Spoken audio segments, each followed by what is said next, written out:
Chat with Traders, episode 41. The biggest secret of the best traders in the world is that they're just like everyone else. However, they've worked hard to learn the markets and discover what works and what doesn't. But how can you hear about these journeys and get in on the strategies and tactics they use? You can do it by listening to Chat with Traders. Here's your host, Aaron Fifield.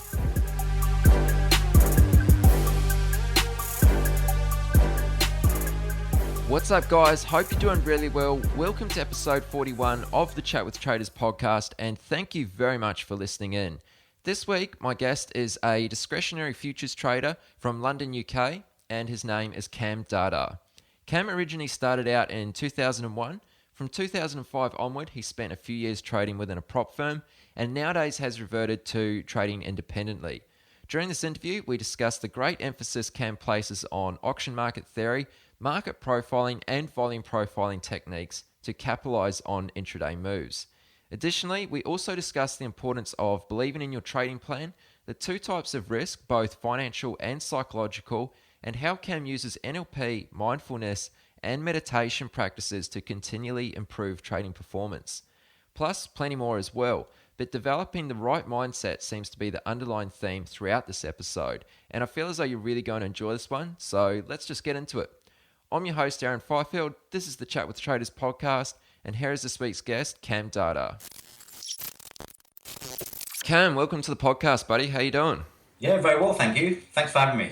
No trouble whatsoever. Thank you very much for coming on and being cool with an interview. I have a feeling this is going to be really great. So, I know it's Sunday evening for you right now. Tell me, how's your weekend been?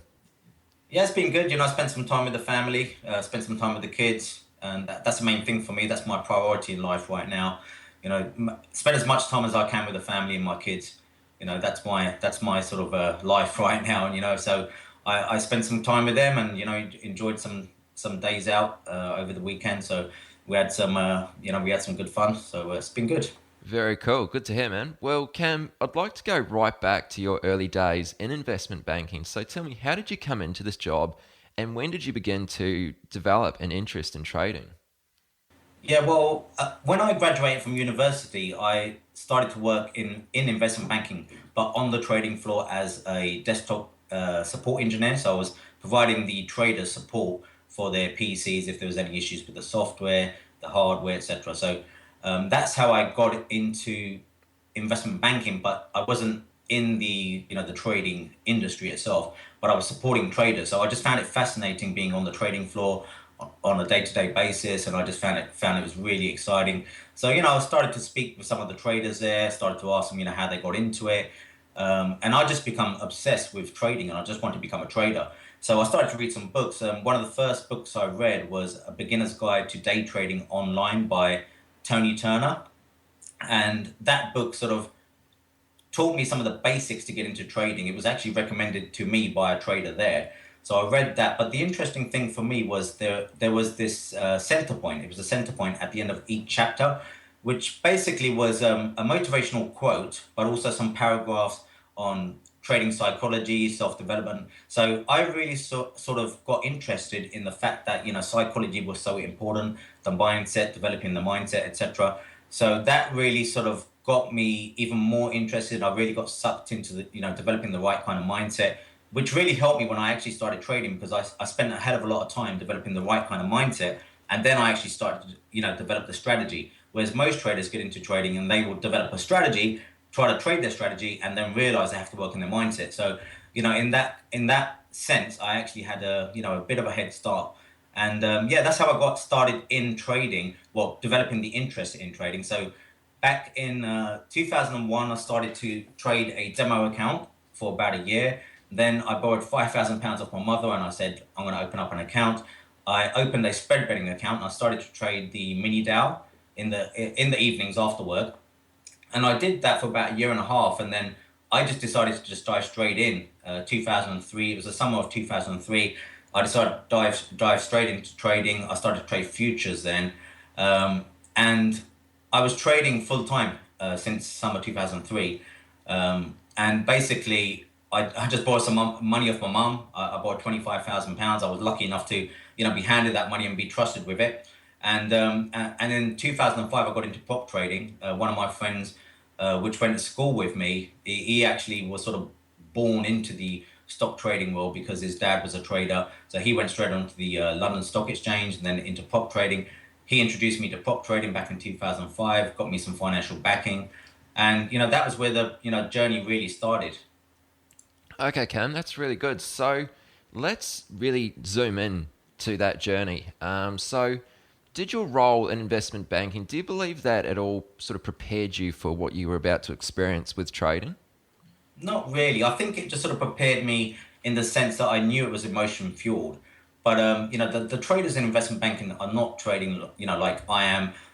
You are, as day traders, etc. They're trading clients' funds. It's all long term. There's departments for risk management, fixed income, etc. So it's a completely different world. But trading is still, it's emotion fueled when you're trading for yourself. So investment banking sort of got me interested, but it didn't really help me because I wasn't a trader there.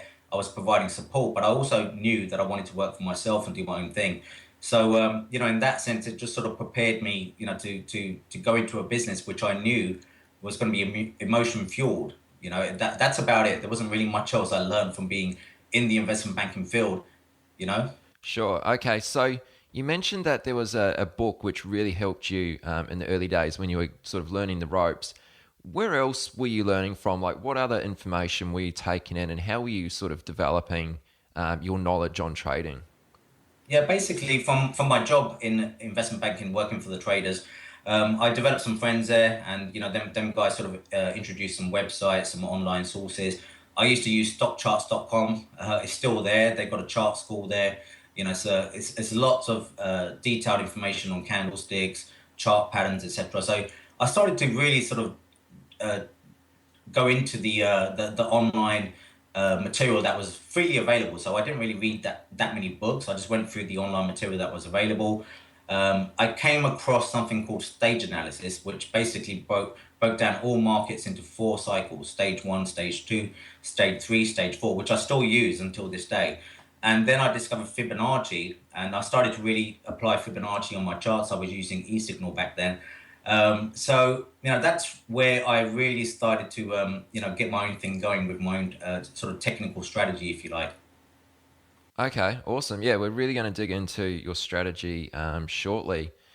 Just before we get into that, though, so you traded for a few years while you were still holding down a full time job. How did you manage this? Like, how much time were you devoting to trading, and what style or type of trading did you focus on to begin with? Well, I was trading the mini Dow. That was the product that I chose to focus on. So I was trading that between 7 p.m. and 9 p.m. because I used to get back from work probably about 6 p.m., 6:30.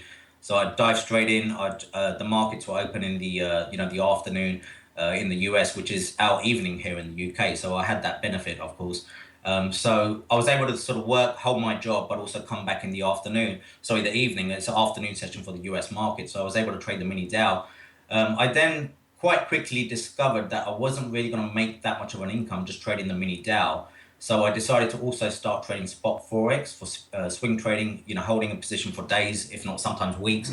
So I started getting into spot forex trading as well.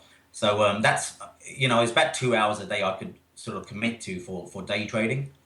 Okay, and what was the moment when you felt confident that you could make the transition from part time to full time trader?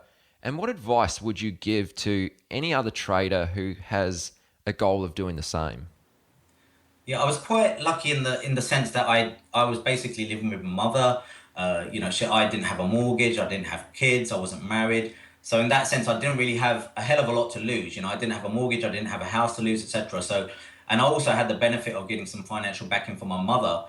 Which luckily enough provided me some some support through me getting started with the business. So in that sense, I didn't really have much holding me back. So I got straight into it. I dived right in. I went to a Tony Robbins seminar, Anthony Robbins, and he said one thing that really stuck in my head, which was you have to put yourself in a position where you have to perform.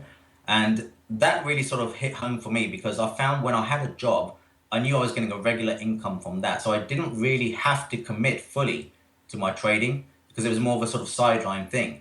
So I realized that I was missing a hell of a lot of opportunity in the morning session. So I really wanted to commit to that. So I found myself just taking a lot of time off work. I didn't want to go in because I wanted to trade. I wanted to spend some time there. So it was clear that I didn't really have the motivation to hold my job down. So I had to leave. So I listened to that phrase that Tony Robbins said, and he just said, you have to put yourself in a position where you have to perform. Meaning that, if you're in a position where you don't have to perform, you don't really have to commit. You can sort of get in that comfort zone. But I wanted to put myself in a position where I had no choice. I had to succeed. I had to do something. So that's why I just decided to dive straight in. I went full time into trading. Started, trading my own account. Had my ups and downs as we do. You learn through the experience. But that was the main thing. Tony Robbins. That just that phrase. It really got me going. Yeah, that's a really great quote. I do like that one. I think that's awesome. I asked this question the other week, and I think it's quite a good one. So when you did make the switch to full-time trading, did you find that your trading habits changed in any way, or was there anything that changed which you probably weren't quite expecting? Yeah, definitely. The emotions really picked up because the pressure, once you don't have a job, you don't have any regular income. Luckily, as I said, I didn't have a mortgage. I was living with my mother. So I had a roof over my head. I knew I was going to have my roof over my head. I wasn't going to lose that. So in that sense, I had a bit of support there, but also at the same time, there was a lot of pressure all of a sudden. There's a lot of emotion that came into trading full time because now I don't have any regular income. I've got to rely on my trading. So, those months, those weeks when you're learning and you're really applying, what you've learned, there's many times where you don't make money when you're trading. I didn't expect that. I decided to get into trading thinking that, I was going to make money every day, every week. It's just going to be linear, meaning I make more and more every month. My financial forecast when I first started trading looked like basically 2 grand 1 month, 3 grand next month, 4 grand, the next month, literally just sort of adding on £1,000 every month, which is not realistic at all. So trading is not linear. It's not linear for me now. It's never going to be in that way. So you just sort of got to realize that the reality is that it's going to be very up and down, like any business really. Trading is a business, and that's the way I see it. So like any business, you're going to have some good weeks, you're going to have some good months, but then you're going to have some down months and down weeks as well. So you've got to be able to get through that, and that was an eye opener for me. So I had to get used to going through these ups and downs, but sort of get through them as well. Remain resilient, build that discipline to stick with the plan. So there are many obstacles to overcome. When you get into this business, as most of you guys that are listening will know. So I really had to work my mindset, and that's why in 2005 I become a NLP practitioner. So I took a course to become a Neuro-Linguistic practitioner. I also become a master practitioner back in 2006. So I started to use those techniques to help myself with my mindset, get into more sort of resourceful states, more positive states whilst I was trading. I learned how to use, the reframing techniques. I was reframing things that I've learned to sort of think as negative or, bad. So I learned to reframe them. So I started to see things like down days and down weeks or drawdowns as positives, meaning that I started to reframe what they meant, because most people will see a drawdown and they think it's bad, something's gone wrong.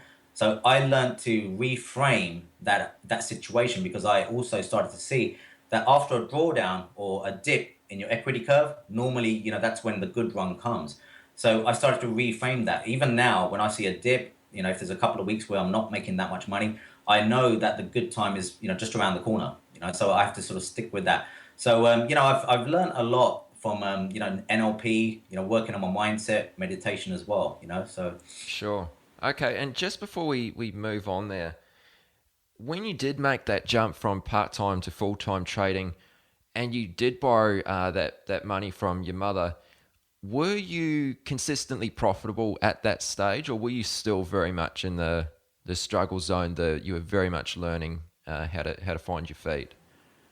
I was making money, but it wasn't consistent at all. It was 2004 that I really had a period where I started to make some consistent money. I started to come over, get over some of my obstacles, etc. And then in '05, when I went into prop trading, that's when it was a real sort of eye opener for me with my trading. So, it wasn't a straight run where I was making money every week and every month. There were some down weeks. Most months were positive, but there were some months which I made very little. Okay. So if we had to sort of kind of sum it up, What would you say were your greatest challenges and even failures in that early stage that you had to overcome during those first few years?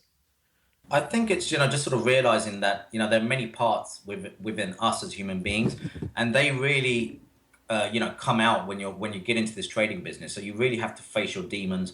It wasn't something that I was expecting. I knew that, the psychological aspects were really important in trading. I knew you had to have discipline, but I didn't realize to what extent you really have to, face your demons, your inner demons, the things that, are part of us, but they are also at the same time um, sometimes in conflict with your goals and your objectives. So I started to recognize that I had parts of me that would sort of help me achieve my goals, but there were also parts that will fight against those objectives because there's a fear, there's the ego, and the ego is a big thing that I had to overcome. The ego is the key ingredient for failure and for drawdowns, because the ego is, it's all about the self-image. The ego is the self-image. It's what you think about yourself. It's what others think about you. The thing in trading, we really have to accept losses, right? I don't even call them losses. I call them the cost of doing business, expenses, because I don't use the word loss. The reason is because loss itself, that word has a real deep sort of pain associated with it, with any human being. So it doesn't matter within what context. Loss is just seen as a negative thing. So as soon as you hear it, it just feels negative. It sounds negative. So your state just shifts. So I don't use the word loss. I never talk about losing trades, losing days. I always call them expenses or cost of doing business. So the things that I've learn as a trader, the main things that I had to overcome is the ego, the self-image. Get used to accepting that you can be wrong. Get used to accepting that, you're not going to always be right, and your strategy, it doesn't matter how good it is, you're going to have uncertainty, and you have to embrace that uncertainty. Yeah, and I mean, I think that's a really powerful way of looking at losses too. So I'm glad you really brought that up. Yeah, I mean, in NLP, one of the things that I learned is, you have to, language is a very important factor, in us as human beings. In NLP, we learn that 55% of our state in any given moment is really, it comes from our physiology, how our body is, right? But 38% is the language. Only 7% is the words. So 38% is a big chunk as well. So you can shift your physiology. Like if you're depressed or you're sad, your body, your physiology is completely different. Okay. And if you're confident and you feel good, your physiology is completely different. Your heart rate is different, your blood pressure is different, but your body feels completely different. And you also have a different posture, So these are things that I had to become aware of and really sort of focus on understanding. I learned that when I was over trading, I leaned forward. My physiology was different. When I waited patiently, I was actually sitting back and my back was against my chair. I learned that when I stopped using language that was not positive, such as the word loss, a lot of traders use the word loss or down, they call it a losing day, a losing trade. They even call themselves a loser, But the thing is that that word itself is very, very powerful. Not just on a conscious level, but on a subconscious level. So you can't really turn it around. Many people struggle to see loss as a positive thing because loss itself has a very deep-rooted feeling within most people. Loss of a loved one, loss of money, loss of a job. It just doesn't feel good to most human beings. So you shouldn't use the word. You can take it out. I don't use it in my journal. I don't use it in my trading journals in terms of my spreadsheets where I record my trades. I actually have renamed the columns where it says loss as cost of doing business. So these are things that anybody can do, and it really does have a powerful effect, in the long term. Okay, sure. That's really good, man. Thank you for explaining that. It's very well said. So you've mentioned your days as a prop trader a little bit. I'd like to kind of zoom in on that if we could. So talk to us a bit about your prop days. Like how did the opportunity come about and what did you just make of the experience? Yeah, when I got into prop trading, one of my friends that I went to school with, like I said, he was pretty much born into the trading world. His dad was a stock trader. He went straight into the London Stock Exchange as a floor trader. And then he went into this prop firm, which he was one of the directors at. So he introduced me to the firm and got me some financial backing based on my past performance. So I got some backing. I basically was able to trade quite a bit of size. And initially when I went in, first few weeks, I traded way too much. I started trading 20, 30 contracts. I used to trade four, and I was up and down, the P&L were just swinging up and down. And, it's the first time I experienced that level of anxiety, that kind of fear. It was unsettling for me. So I realized that putting on size is not just as simple as just sort of having the capital and being able to do it. There are two kinds of risk. There's psychological risk, there's financial risk. So just because you can take that kind of risk, if you've got 500 grand in your account, you can take 1% risk, which is 5 grand. It doesn't mean you can psychologically handle it. Financially, you might be able to, but psychologically, you might not be able to. So I had to learn that when I started trading, much bigger than I really should. I started to do a lot of scalping when I went into prop trading. And, for me, scalping is not what I do. I tend to focus on more of a longer term perspective intraday. I tend to look for like 1 or 2 good trades per day. I'm very, very picky. But I started to try to become something that I wasn't, because I wanted to try it out. Because everybody in London back then, prop traders, everybody was scalping. I used to be called the longer term trader, even though I traded intraday. So, scalping is something that I tried to get into during a time where, I think it was a lot more, there was a lot more potential. It was more achievable.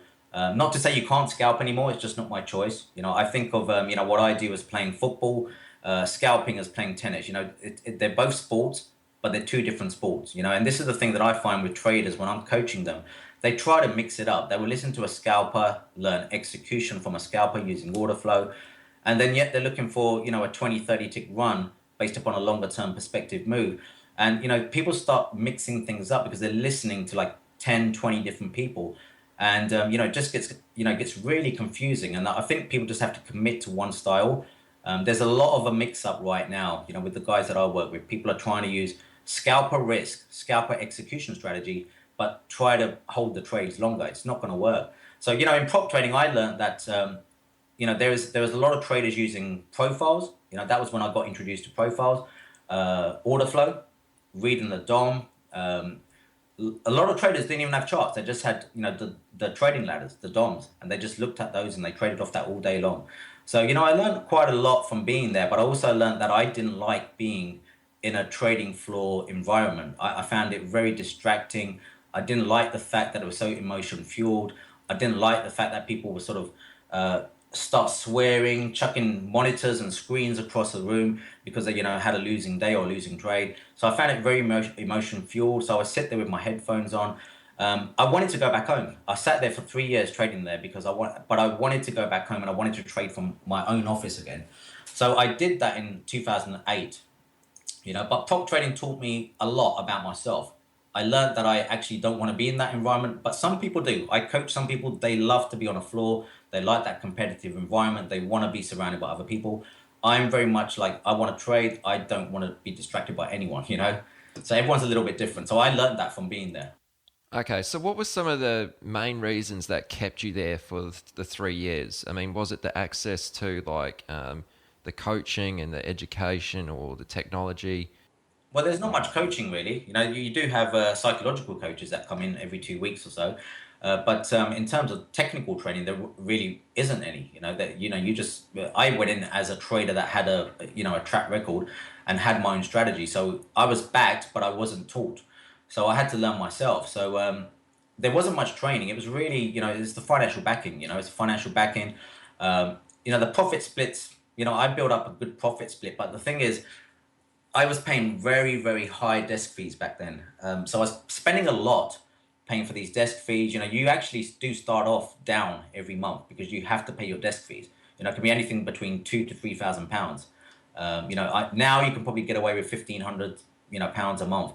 But those desk fees, you're down that much every month. You have to make it back, and then you have to share your profits on top, which I don't think is a bad thing because you can get a hell of a lot of leverage. And it is, for many people, it's easier to trade somebody else's money. If it's not yours, there's less emotional attachment to that. For me, I didn't really see it that different to trading my own money, but I got to a point. It was more of an environment thing. But I think prop trading has its benefit.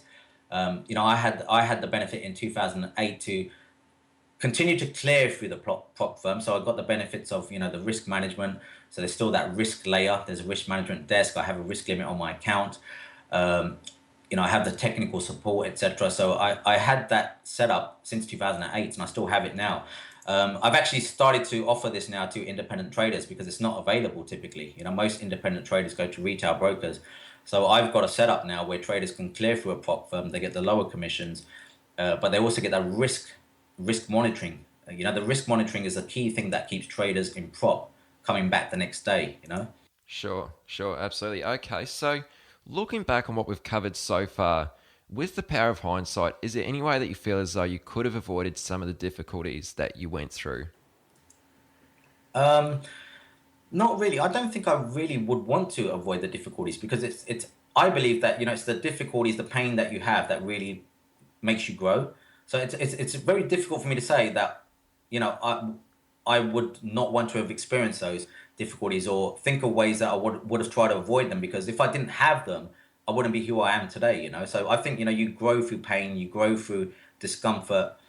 You got to have that. If you go to the gym, it's a pain, it's a discomfort that's going to make your muscles grow. It's the same thing, in terms of trading. Your mind's going to grow if you test it. If you keep testing the discipline every day, it's going to grow. But you got to remain resilient. So it's the pain, it's the discomfort that makes you grow. So I don't think you have to avoid it. I think you got to have it. Okay. Yeah, no, that's a really good point, Cam. So now that we're pretty much up to speed with your journey and how you got from day one to where you are right now, let's talk about how you trade the market. So if you could, just take a few minutes to run us through your trading style and what you're looking for out there. Yeah, sure. I'm basically what you would class as a discretionary trader. There's two kinds of traders, really. There's those mechanical systematic traders. There's discretionary traders. So discretionary traders are those that build their plan every day. It's making choices, decisions on the fly based upon what they perceive right now, what they understand right now. That's what category I fall under. So I don't trade systematically, mechanically. So I use what I call the trading framework, which is basically it's a development that I've sort of I've built this over my journey, if you like. So I've been using Profile since 2005, but before that I was trading with stage analysis, which is basically just the 4 cycles in the market. So stage analysis and Fibonacci. So I used a bit of Fibonacci, and also I've always had a top-down approach. The top-down approach, which you start on a daily chart, you then move to a 60-minute or 30-minute chart, and then I would draw down to shorter-term charts, for execution. So I've always had that approach, and I still use those tools until this day because they're very useful.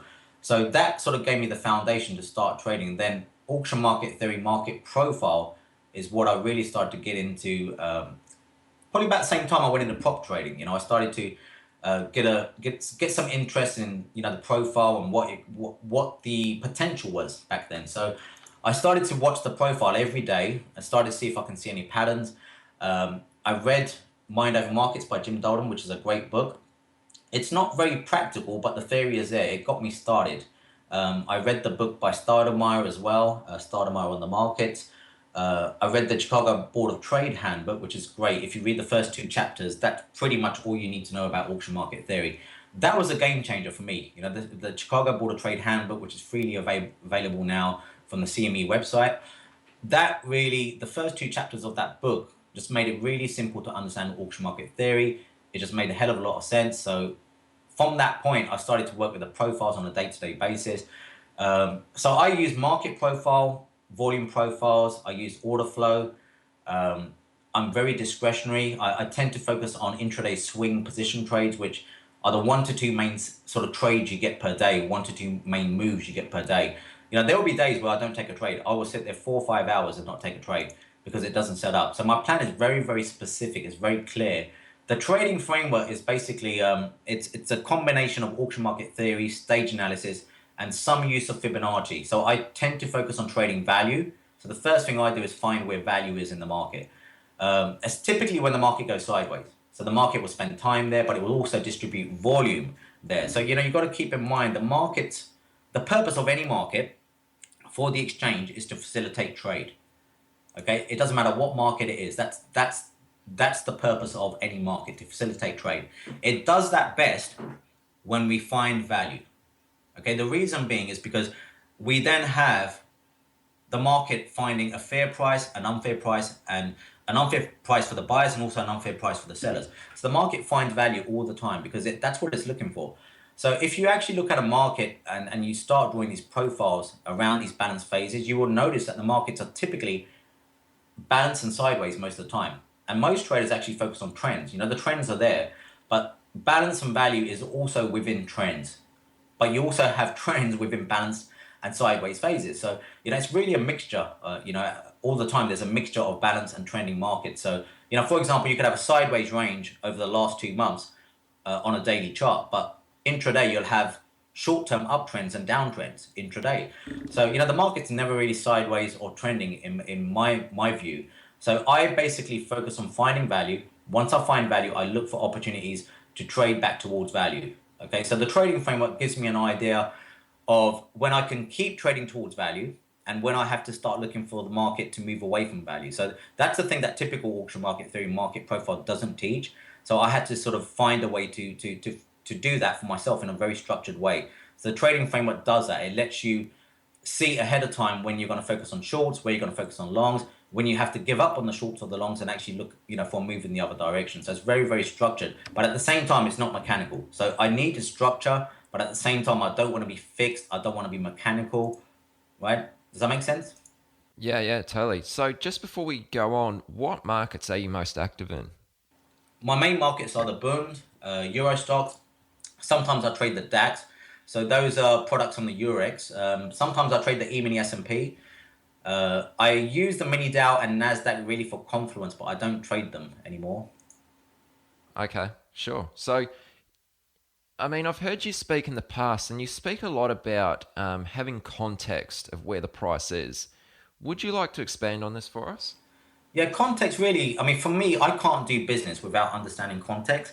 But this is one of the key things that a lot of new traders are missing. They don't really understand where they are doing business or truly understand where they are doing business. So keep in mind the market, when you perceive the market, you can really tell yourself any story. So I quite often say there's really no truth in the marketplace. It's just an opinion, it's a belief. But the thing is, like what I've built with the trading framework, it's a belief structure. It doesn't make it right, it doesn't make it wrong. Like somebody else will have a strategy. It doesn't make them wrong because I don't agree with it. That's right for them. So the market, that's what makes the market, these different beliefs, these opinions, So what I tend to do is I tend to focus on market structure to give me an idea of the context. So I always work with a top-down approach. So I work on the daily chart. Some people think, daily chart, isn't that a bit long-term if you're trading intraday? For me, the daily chart tells me what's going to happen over the next few days, maybe weeks. So, that is actually what's going to manifest itself intraday. So if I'm aware, the market might have a move higher this week, I know from the daily chart alone, I want to focus more on the buy side, So I go for a top-down approach in that sense. So that gives me an idea of context on the daily chart, longer time frame chart. I typically trade a longer time frame chart, which is minimum 30-minute bars, 60-minute bars. Those value areas that I trade around might build over 2 or 3 days, sometimes weeks. And I will focus on trading around those value areas with context. And it's finding that value that gives me the context, really. So I go for a top-down approach. I find context. And because I have context, what I mean by context, it's a story. I've told myself a story that I can believe in. I can say, okay, this market is oversold, overbought, because I can see where value is. So I think it's unfair for the seller below value. I think it's unfair for the buyer above value. Therefore, I know I don't want to be a seller below value. I know also I don't want to be a buyer above value. So I know what I want to focus on. But it's for a good reason, because I know there is value below or above. So that provides me context. It provides me something to focus on. I quite often say, the market, it's not about direction, because the market, if you really look at it, the markets will move up and down just as well each day. You have good moves up and down. You can make money on any side of the market, really, on most days. You'll have the odd day where we just trend and we just move higher or lower. But typically the markets are, very good on the upside and the downside. There's opportunity on both sides. So it's not about direction. So it's about focus. It's about structure. So to find focus and structure, you have to have a very, very specific structured approach where you have to have context. You have to understand, why do you even want to trade that? Most traders struggle with discipline because they don't have the patience. But why do they not have the patience and the discipline if they really believe in what they are doing? If you truly believe in your story and the context that you are trading around, you should not have an issue with discipline. Nothing else should be tradable. It should be only the trades that you've understood because you understand the context. For me, selling below value, it doesn't make sense. I don't care how good that looks on a short-term chart. It doesn't matter to me. I know I'm waiting for the sellers to get trapped. I'm waiting for the advantageous opportunity on the other side. So it's about being very structured and having a very clear understanding of what you're actually looking for. I only trade grade A trades. I'm not looking for crappy trades. One of the things as a day trader is that there's too much opportunity. You can trade every 5 minutes if you like, every 2 minutes. There is too much opportunity. So for me, funnily enough, have you heard about the fear of missing out, Aaron? I'm sure you have. Yeah. So the fear of missing out is that it's a key thing that comes up again and again and again.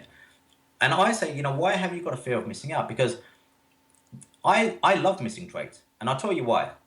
And this is another reframe that I've done through NLP.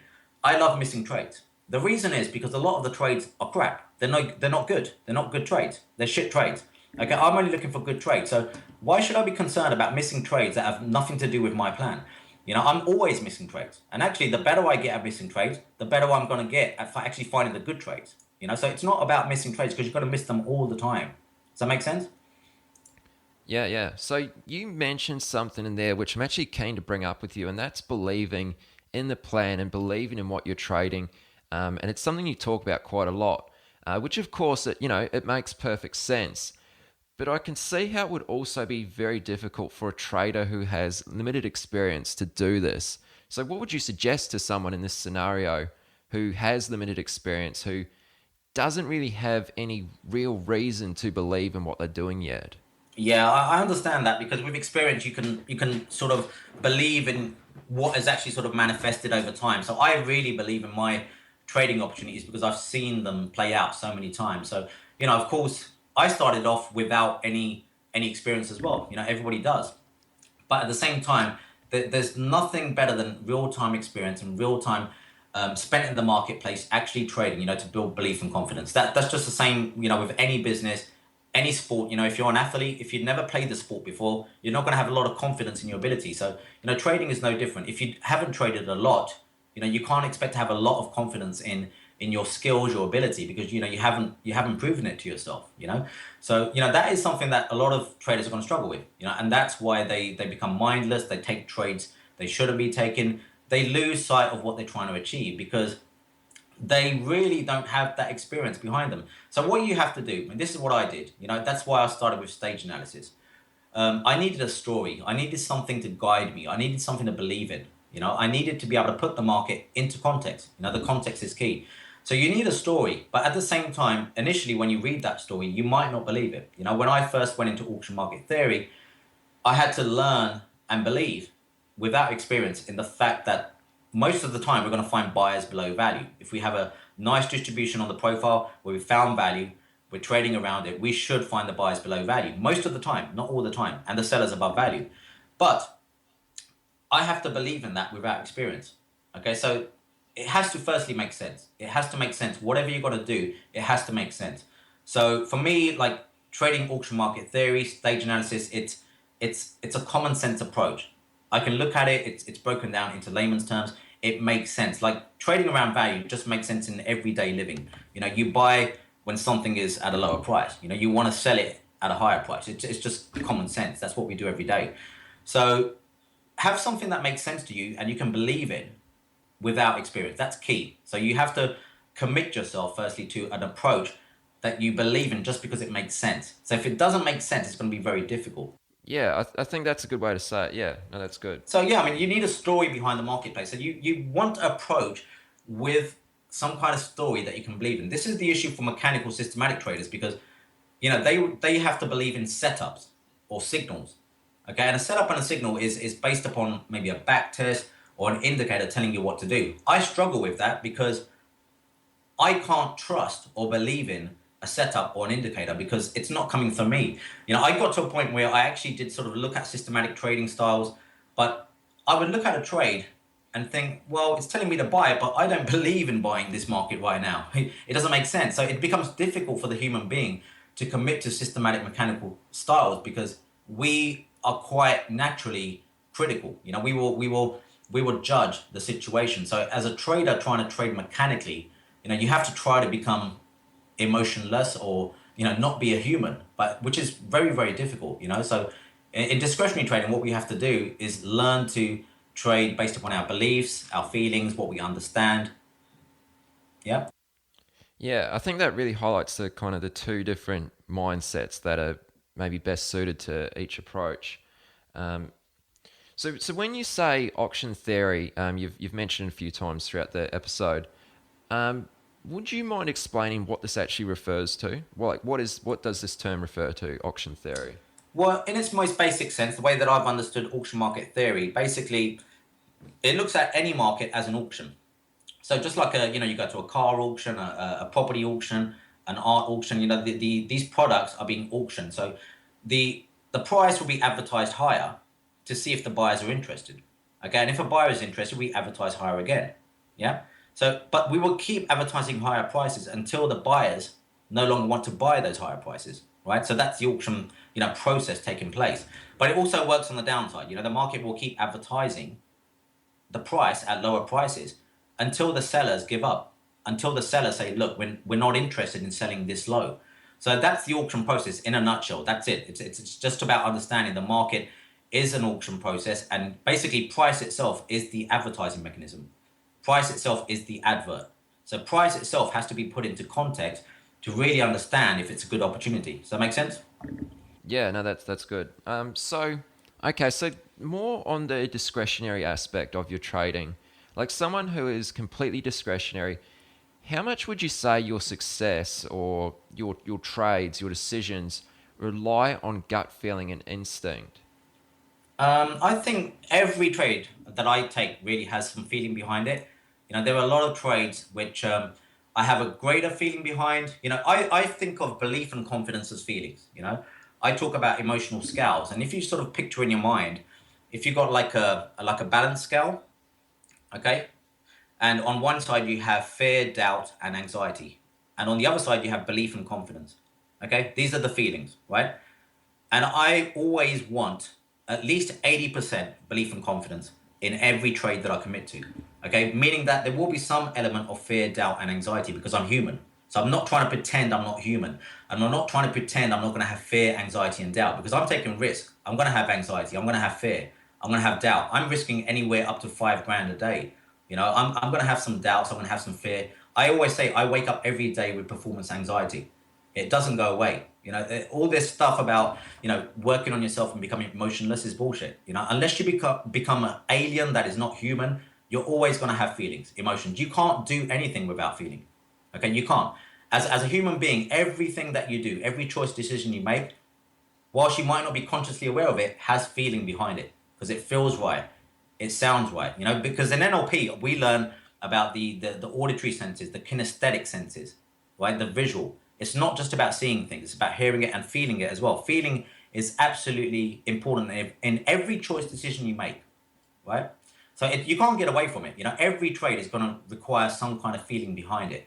But some trades, I will feel a greater sense, you know, like a gut feel that it just feels right or it just feels good, right? But it doesn't mean, you know, that's not there in the other trades. It is, but sometimes it's just a bit stronger. Does that make sense? Okay, sure. No, that's well said. So, with an approach like this, a totally discretionary approach, how would you go about recording and documenting this type of thing, which relies heavily on discretion? Like, how do you put that into a trading plan? Okay, well, what I do is basically, as a discretionary trader, you basically have to have what I call like a business plan anyway. The trading plan is, for me, it's a little different to a mechanical trader because a discretionary trader has to rely on belief. So I break down my beliefs. What do I believe about the marketplace? What do I believe makes sense? So I will write down things like, you know, some notes about auction market theory, value trading, why I believe in it, why it makes sense. So it's all about why does it make sense to have this in your plan in the first place? Because that why will give you the confidence. Because if you understand why, you can really believe in that, right? But if you don't understand why you're putting that in your plan, you know, it's going to be very difficult to believe in that set up that opportunity when it presents itself. So discretionary trading is about understanding the why and also building beliefs about the marketplace, telling yourself a story. But what I do is build a trading plan every morning. Every day I build a plan. Now that's what I call a pre-market analysis plan. So it's a pre-market plan before the market opens up, but I have an idea of what I'm going to focus on. Then I break it down into what I call pre-engagement vision. So it's before I'm engaged. Okay, so it's a pre-engagement vision based upon a longer time frame chart. So I've got levels, I've got the areas where I'm potentially going to start looking at shorter time frame charts, order flow, because I don't look at shorter time frame charts or order flow until I'm in these pre-engagement zones. And then I move to another step in the process called an engagement zone. So I have an engagement zone, which is basically a shorter term setup, a visualization right there in the moment, right in the present moment. I visualize exactly what I need to see on price action around this area for me to actually consider getting into the trade. And then I break it down to specific prices, like within this 3 or 4 tick price range. That's where I want to read order flow. If we're lifting offers there, I'm going to get in. You know, if we're hitting the bids there, if it's a short, I'm going to get in. So there's a very specific process that I go through. I don't trade setups. I trade my process. Okay, makes sense. So I'd like to steer this conversation a little bit deeper into NLP because, you know, we've brought it up a few times throughout this interview. Now, could you explain to us maybe not only what this actually stands for, but what is the concept of NLP? Well, NLP is basically it's a study of excellence. So what they decided to do, Richard Bandler and Grindler, they are the founders of NLP. Basically, what they did is study people that are they excelled in what they did in life. So they studied people that are very good at what they did and studied. It's basically a study of excellence. So they to try to figure out what these people had in common that really made them succeed. And as a sort of result of that, they started to come up with these concepts of states, shifts in states, and also your language and how it impacts what you do. So basically NLP itself was a study of excellence, and then it became specific techniques. So it's broken down into specific scripts and techniques which you learn as a practitioner. So you'll have scripts to deal with phobias, fear, anxiety, all sorts of issues that we have to overcome. Now I would also add NLP, for me, there are specific techniques which I think are good, specific techniques which are pretty much useless for me. So it's very personal. I think what will work for one individual versus another. So there are specific techniques that I like for traders, and I teach them. But I found that the main thing that really helped me, and I'm just going to sort of go off topic a little bit from NLP, was mindfulness and meditation. So NLP is working more on a subconscious level. It's working more with your thoughts, your current beliefs, etc., your past memories. But meditation, mindfulness sort of gets beyond that. So I think NLP has its uses. I would recommend anybody wanting to get into NLP, just Google it. Just Google NLP, Neuro-Linguistic Programming, and you will find a lot of information behind it. Now, I'd done this 10 years ago, so then it was very, very new. Nobody really even knew what NLP was, but now it's got very popular. They're bringing it into schools. A lot of the prop trading firms now are using NLP practitioners to help the traders. So I do a lot of work with prop trading firms as well. I help traders with their mindset, their discipline, etc. And I use NLP, timeline therapy as well, mindfulness, meditation. So NLP is just one of the tools that I use, and it has specific techniques, scripts that you can use. It's a very in-depth subject, though. It really delves deep into how our subconscious, our unconscious mind works. Does that make sense?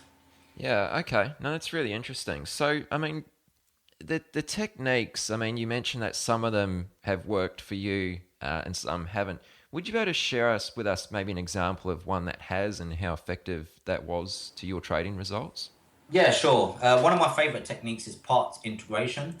And I was talking about, different parts of me which started to show up. And the more aware you become of yourself as a human being, not just a trader, as a human being in general, you realize that you have different parts within. Sometimes these parts will have conflicts with each other. So, for example, you might have a successful trader part. It wants you to do well. It knows your goals. It knows your objectives.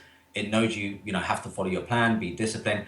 But then you have this fear part, which is scared about taking risk. It's scared, but for good reasons. It's scared. It's also trying to protect you. Fear and anxiety exist because they're not bad things. Like, fear is not bad. It exists for a good reason. But it's because you either have doubt of something, it's fear of the unknown, you don't know what's going to happen next. But we're going to face that every day as traders. We're going to have fear every day because we always deal with uncertainty. So fear is something that most people see as negative, and they think of it as a bad thing. But with NLP, what we do is we go for this specific technique and we bring out these parts. We bring out the positive part on one hand, the negative part on the other hand, and then we visualize, these parts, and we put a color on them, we put a shape on them. But then we also start to go through what we call chunking down, and we start going through this specific process of realizing that this part, which we saw as negative, actually has a higher intention. Like fear itself, the main intention for most people is to protect them. It's trying to protect them. It's actually trying to look after them. Okay, so it's concern about them as a person, as a human being. So fear actually has a positive part. And then when you put that together with the successful trader part that wants you to succeed, you realize that they actually, although they seem like they're in conflict, they actually are trying to achieve a very similar goal, and they can work together. So what we do with this technique is to bring these two parts together, because otherwise they're sort of in conflict. Does that make sense? We bring them together and make them realize, and yourself realize, that they are part of the greater whole, which is you. Okay, that's really interesting. And I mean, besides NLP, do you experiment with any other methods that also work on an altered level of consciousness? Yeah, well, I got into meditation when I started Kung Fu when I was 13 years old. I started to do meditation back then because we just did it as a part of the class. I started to really get more interest in meditation again because my father passed away when I was just 7 years old. So he was diagnosed at 26 with motor neuron disease, which is ALS. Okay, so he used to read a lot of books on meditation and self-development. So after he passed away, I started to really sort of go through these books. I just wanted to get into his head, what he was reading, what he was interested in. And so I started to read these books about meditation, opening your chakras, etc. I was probably 15, 16 then. It didn't make much sense to me then, but I started to practice some of the techniques. So probably when I started to trade, I started to get into meditation a little bit, but it was on and off. So I was doing it like for a couple of days, and I'd skip it for weeks, and I'd do it again, and I'd skip it again. But from around 2005, for the last 10 years, I've pretty much committed to it on a day-to-day basis, especially the last 6 years. It's without fail, I'm going to meditate every morning and every evening without fail. And that for me has raised my consciousness, my awareness so much that now I almost trade with this awareness from like a third person perspective. It's almost like I'm watching my every move, so and it's amazing, how much you can really raise your consciousness, your awareness. And mindfulness does the same thing. It just makes you more and more aware through very simple techniques. So these are things that I think are, key, because most traders, and you probably heard traders say time and time again, I know what my plan is, I know what I'm supposed to do, but I didn't do it, and I see that all the time. I hear that time and time again with traders that I work with. They know what their plan is. It's not because they're not smart. They are smart. They're very smart. Probably smarter than me, but they are very smart. They know what they've got to do, yet they can't do it. And they keep telling themselves time and time again, I've got to stop doing this. I've got to stop trading outside my plan. My plan is to look for these bigger intraday swings, and I'm sitting there scalping for 20, 30 trades a day. So people know what they've got to do. It's not that they don't know. They know they need discipline. They know they need patience. That's just something that everyone knows, but people can't get it. The reason is because most people, and it's not, I don't mean to sort of say this offensively, but most people are mindless. They don't know they're mindless. They don't know that their subconscious is really in control. Their unconscious is really controlling what they do. It's almost like, they're living on autopilot. So people come into trading every day, they make mistakes time and time again, and they can't break them because their subconscious, their unconscious is much quicker than their conscious thoughts and their beliefs and their opinions, etc. coming in. So they're doing things they don't want to do unconsciously. It's automatic. But when you become more mindful, more aware, it doesn't happen instantly. It happens, time. If you commit to meditation like for a few months, you start feeling the benefits. But it's like it's like building a muscle. You have to go to the gym You have to train your muscles. You have to feed your muscles to see the benefits. So if you don't meditate and you don't commit to that every day, you're not going to see the benefits. But I've seen the benefits, and I trade from a perspective where I sort of watch myself doing everything that I do. Does that make sense? Okay, so with like you mentioned there, you're meditating most mornings and evenings. What are you actually doing? Like, take us through that meditation process or routine, you could call it. Yeah, I mean, there's a number of meditations that I've done over the years. I started with guided meditations where you listen to someone actually guiding you through a meditation. So they would talk you through the process. That's a good way to start. But I tend to focus on doing a combination of yoga, it's like breathing exercises, and also qigong, which is it's basically like a moving meditation. So I like those two techniques, and every morning I would do like a 15-20 minute meditation, and every evening as well I would do a meditation for like 15-20 minutes. So I tend to just get into a place or state where I can just be silent and still. When I first started meditating, you find that your mind wanders. You start thinking about what happened yesterday, what's going to happen tomorrow. And when I first started meditating, it was very frustrating because I knew that the objective was to become silent, to become still. But your mind just keeps thinking, it just keeps wandering, and you can't stop it. But what I realized that meditation is really about is just raising your awareness of the fact your mind keeps wandering. So you don't have to stop your mind wandering, you just have to become aware of it. So you become this witness, this observer of the thoughts and your mind wandering, trying to think about the past, the future, and you just keep bringing your attention back to the now, the present moment. So it's a technique, a process that you go through to practice being in the moment every day, in the now. So you do that for 10-15 minutes every day. And because you're training your mind to do that throughout your day, when you're trading or doing anything else, you can get there a lot quicker. Okay, that's really cool. So for anyone who might be interested in learning more about meditating or even NLP, are there any resources that come to mind which might be helpful for someone who's pretty much has no idea right now? Yeah, NLP, I think just Google NLP. There's probably a few websites that I could recommend. I can't think of any right now because it's been a long time since I looked for NLP websites. Now, I did an NLP program with someone called Topher Morrison. I'm not even sure if he still does them. But, I've got a manual from him. Christopher Howard, he used to do NLP programs. There is Tad, I think it's Tad James. Tad James. I think it's Tad James. Tad James, he does timeline therapy and NLP, so you can check him out. Their website is called tadjames.com. TAD James.com. Yeah. So that's probably a good website to check out. Mindfulness, meditation. I would say go to YouTube actually and search mindfulness. John Kabat-Zinn, he's the guy that really sort of brought mindfulness into the Western world. So just Google or search in YouTube mindfulness and mindfulness meditation.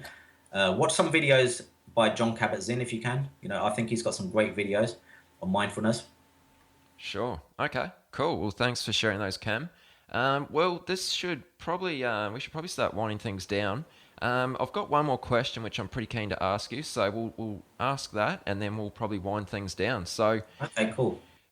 You've been a trading coach for many years now. So, do you find there's anything that newer traders are missing, or perhaps even just ignoring? Like, if they just did X, they'd be so much better off. Is there anything that comes to mind? I think it just comes down to, actually for most traders, it comes down to trading less. Like most traders that I work with do trade too much. Over trading is a big, big thing. And I think, it's raising your awareness. Raising your awareness. The mindset is so important. It's key. It doesn't matter how good your strategy is. The mindset is very, very important. If you're mindless and you're trading outside the strategy, it doesn't matter what strategy you trade, you're going to have the same issues. So I think, the key thing is always going to be psychology and developing your mindset, but actually doing something about it rather than just knowing you need to be more disciplined and patient. So that's the key thing I would say to anybody, really. That's what you've got to focus on. Most people know it, but actually do something, commit to it. Be disciplined to do it. I often say discipline is a lifestyle because, don't expect to be a disciplined trader if you're not disciplined in life. If you're waking up late every day, if you can't attend meetings on time, you can't stick to a diet or an exercise plan, practice discipline in other areas of life. Like commit to a diet plan, an exercise plan. Commit to going to the gym 3 or 4 times a week. If you could commit to things like that, you will become a disciplined person. So it's not about becoming a disciplined trader. It's about becoming a disciplined human being. Yeah, that's a great answer, Cam, and great answers throughout. So thank you very much for coming on and being a phenomenal guest. This has been really good. So thank you very much. Yeah, it's been great. It's been fantastic. Excellent. So do you want to share with listeners where they can go to find out more about you and where they can also connect with you? Yeah, sure. I've got a website called thetradingframework.com.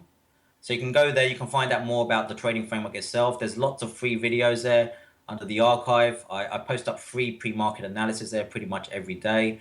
So yeah, check that out. There's lots of stuff on there. And if you've got any questions, just drop me an email on info@thetradingframework.com. Okay, and what's your Twitter handle? It's L2ST. I nearly forgot then. L2ST, @L2ST. Cool. Okay, well, everything that has been, all the resources and a recap on this episode can be found at chatwithtraders.com/41, as well as all the links Cam just mentioned there. So, everything can be found in one place there if that's easier for you. All right, Cam, well, thank you very much again for doing this. It's been a pleasure speaking with you. So, take care and let's speak soon. Thank you, Aaron. Have a good day. You've come to the end of this episode of Chat with Traders, but don't worry, more great episodes are on the way. To stay updated with each great new episode, be sure to subscribe to the podcast in iTunes, and we'd love it if you leave us a rating and review. We'll see you next time on Chat with Traders.